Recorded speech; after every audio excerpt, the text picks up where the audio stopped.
Peggy 16. Sega.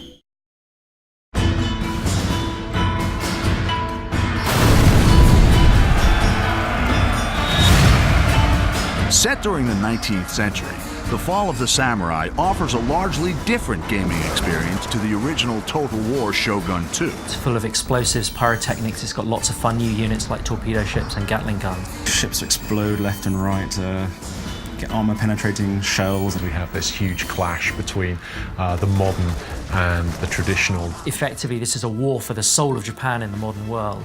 Torpedoes in the water, sir! In The Fall of the Samurai, the campaign map has been extended both further north to Hokkaido and to new island provinces in the south. Ultimately, at the end of the Boshin War, the shogunate forces were chased by the imperial forces into Hokkaido, forming the Izo Republic, which was kind of the last stand of the shogunate forces. The campaign map has been reimagined to reflect the new time period, with steam railways making their first appearance in a Total War game. Developing a rail network allows swift movement of troops and agents. You know, if you've got a Gatling gun factory, say, in one province at the end of the railway line, you know, within a turn, you can get him right where he's needed at the front line.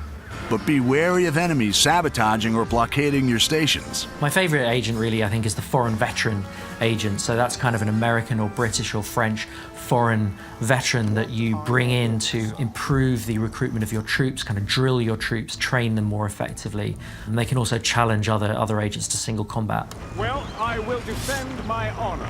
The American, British, and French nations play an important part in the struggle for victory. Japan was rich in natural resources and obviously trade opportunity. The Americans were very keen on tapping this potential. You know, a bunch of Americans turn up and say, you will trade with us, and back it up with some gunboats.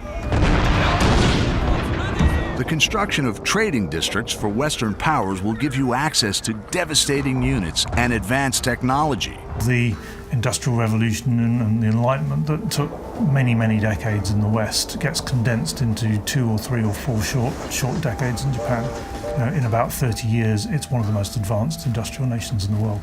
Instead of having to rely on expert swordsmen and people who you have very few of, you can train anybody to fire a Gatling gun. But the cost of modernization is great. You know, modernization means mechanized factories. It means the breakdown of traditional social values and social connections. Industrial development can breed discontent in the people and reduces the effectiveness of traditional weapons and units, such as samurai. A lot of people became more and more angry with what they saw as increasing foreign domination. If modernization, unhappiness becomes too much of a big issue, a region can suffer a samurai rebellion, which was something that actually happened in the 1870s, where a bunch of disgruntled samurai decided that all this westernization was no good and rose up against their masters. I thought it was quite nice.